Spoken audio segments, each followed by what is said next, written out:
Chapter 2. He was summoned again the next after a night of tossing and turning. He didn't need anything to enhance the bags under his eyes. They were prominent enough. Thomas didn't sleep, so why should he? Logan was already with Thomas when he appeared on the stairs, and they both carefully schooled their faces into neutral expressions as they turned to face him. Anxiety bristled slightly, something foreboding stirring in his chest, and squeezing his lungs. His breath became shorter and harsher. "You lied, Anxiety," Thomas said anxiously, accusingly, Logan nodding in the background. At least this time Thomas didn't look so defensively angry. Anxiety looked between his host and his fellow side. "I did what?" He frowned. "I don't lie. I'm rude and sarcastic and dark, but I don't lie. Thomas has relayed to me that he can't sleep due to the anxiousness that's plaguing him." There was something smug in Logan's brown eyes, the only sense of humanity Logan really had. Anxiety just clenched his jaw and swallowed down the hurt. Logan continued calmly. "Your mere presence disrupts his core stability. This is detrimental to him, Anxiety. I assume you know that. What I fail to understand is why you do it." "I don't." "Is it some sort of inferiority complex?" Logan seemed obvious to the effect of his words. He seemed to genuinely be confused. "Are you doing it with miraculous intent?"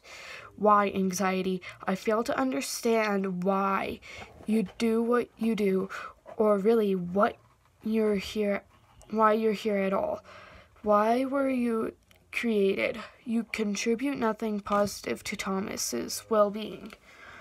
It was silent for a heartbeat, and Anxiety took several deep breaths. Logan wasn't setting out to hurt him. He knew that the logical side was just dense. "Is that how you feel, Thomas?" Anxiety asked quietly. Thomas hesitated. "Well, I would be able to do more if you weren't around." Anxiety nodded. "All right, okay." Without another word, he let himself sink back into Thomas's mind, numb. "No, that was a lie." He had so many feelings swirling around his body, so many emotions, and he didn't know what to do with them. He couldn't process them fast enough. The others seemed to forget he felt everything twice as much, and despite his cold exterior, he was vulnerable.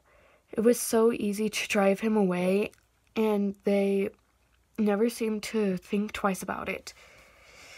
His head throbbed, and black spots flickered in his vision as he appeared in the kitchen, almost falling on Roman. The Royal was just putting a carton of milk back in the fridge, staring at Anxiety strangely as the side flexed his hands and struggled to take steady breaths. "Rude," Roman muttered to himself, looking away again with a frown.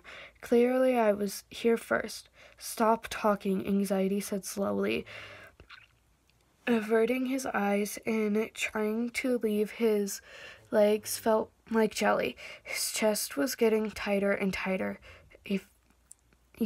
and fire was licking up his throat. Roman made a small noise. Anxiety? A strangled cry crawled its way out of Anxiety's throat before he could stop it. A low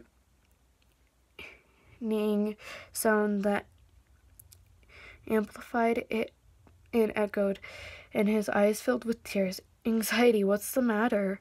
Stay away, he choked out desperately, trying to hold back sobs.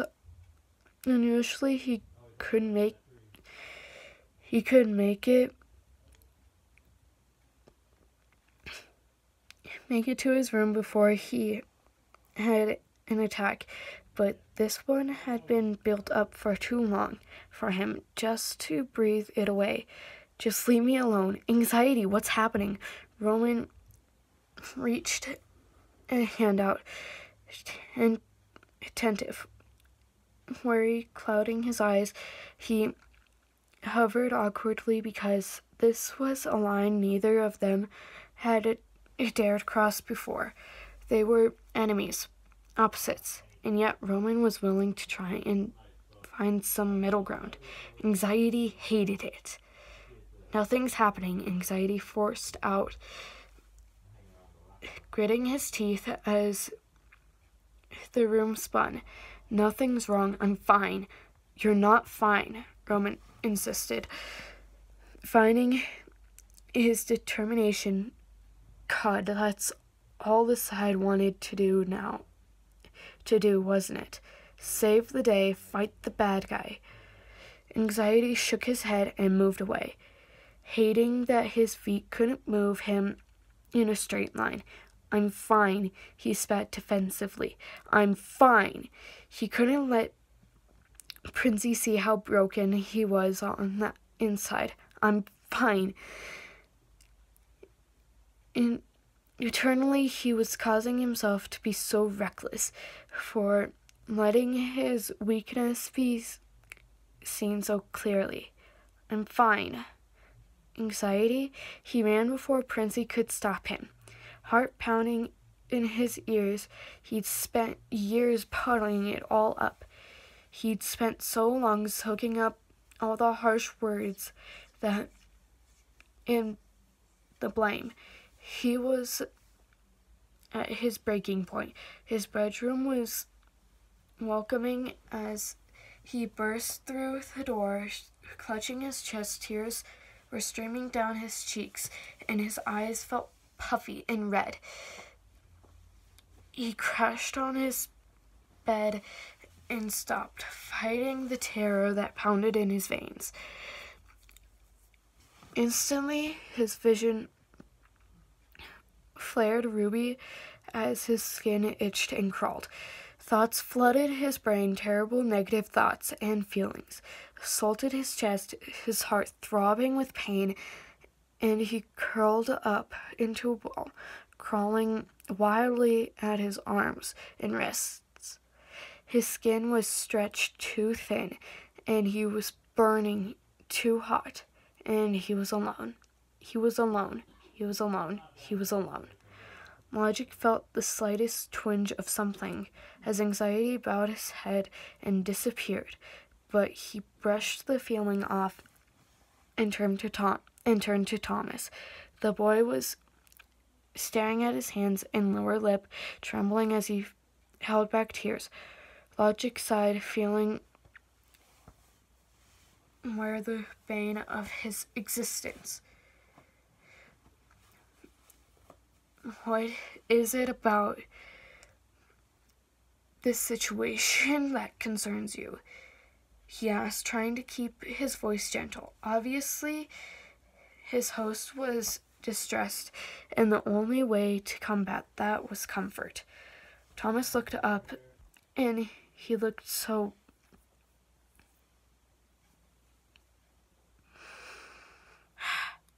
young that Logan almost felt bad.